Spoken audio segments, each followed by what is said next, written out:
Good morning. I'm Kara Rucker in for Craig Negrelli. It's Wednesday, December 18th, 2024, and these are your unbiased updates. With just days to go until a potential government shutdown, lawmakers unveil a stopgap bill. We have what's inside the legislation and the next steps in Congress. And a mega merger in the auto industry is now a possibility. How the latest talks between Nissan and Honda are affecting the markets. From the Straight Arrow News Studio, bringing the stories that matter to you from across the United States and around the world, these are today's Unbiased Updates. With just days left to prevent a shutdown before Friday's deadline, Congress has unveiled a bill to keep the government funded into March. And it's down to the wire as House leaders are supposed to wait 72 hours before bringing it to the floor for a vote to give lawmakers time to review the legislation first. Republican House Speaker Mike Johnson said Tuesday he believes in adhering to the 72-hour rule. But with the deadline approaching so quickly, that might not be feasible. This new stopgap bill includes more than $100 billion in disaster aid, a one-year extension to the Farm Bill, $10 billion in economic assistance to farmers, a bill to renew expiring health care programs, and a measure to restrict U.S. investments in China right now. The government is funded through Friday by a different stopgap measure approved by lawmakers back in September. In his statement last night, Senate Majority Leader Democrat Chuck Schumer said he's, quote, pleased these negotiations led to a bipartisan government funding agreement free of cuts and poison pills, while also securing Democratic priorities like millions for child care, workforce training and job placement, assistance for the Key Bridge rebuild, additional disaster relief funding, and more. If approved, this new stopgap bill will keep the government open through March 14th, after the GOP has gained control of both the House and the Senate. We turn now to the latest developments in three recent deadly shootings in America.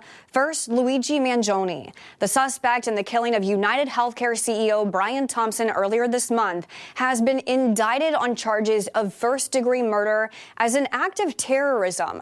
In a press conference, Manhattan District Attorney Alvin Bragg called the shooting outside a Manhattan hotel a, quote, frightening, well-planned, targeted murder intended to cause shock and attention and intimidation. Mangione is facing 11 counts, including 2 of second-degree murder, as well as weapon and forgery charges. If convicted, he faces a sentence of life in prison without parole. Mangione, who remains in a Pennsylvania prison, is set for 2 hearings on Thursday, one on charges he faces there and another for his extradition to New York. Now to a tragedy in Maryland. A mass shooting near a Baltimore funeral home left 1 person dead and 9 others hurt overnight. Baltimore County Police Chief Robert McCullough said officers responded to reports of shots fired at around 7:15 Tuesday night and found a vehicle lying on its side in flames. McCullough said it appears the car was involved in an incident that caused it to crash and catch on fire, but did not say how that was related to the shooting. You know that there's some additional scenes that we're investigating right now where other gunfire took place throughout the neighborhood, and that was evidenced by the multiple calls for service from the neighbors who were calling 911 about the gunshots in the community.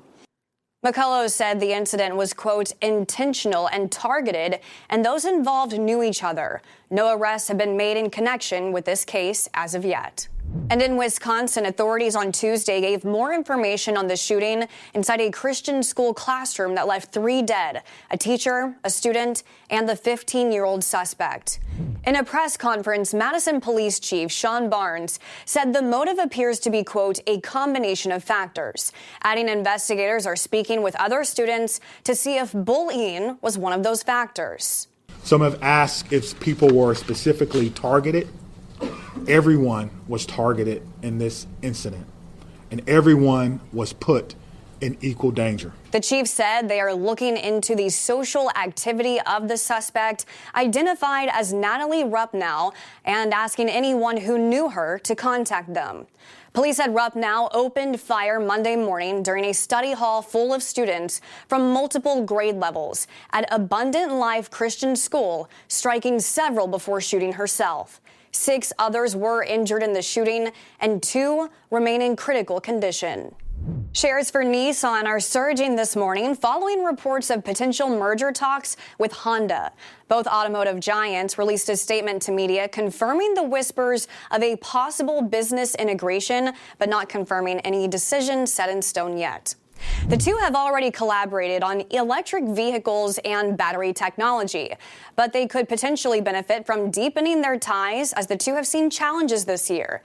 Nissan and Honda have seen dwindling sales in China, the world's largest car market, and both automakers are navigating a slow shift to the EV market amid growing competition.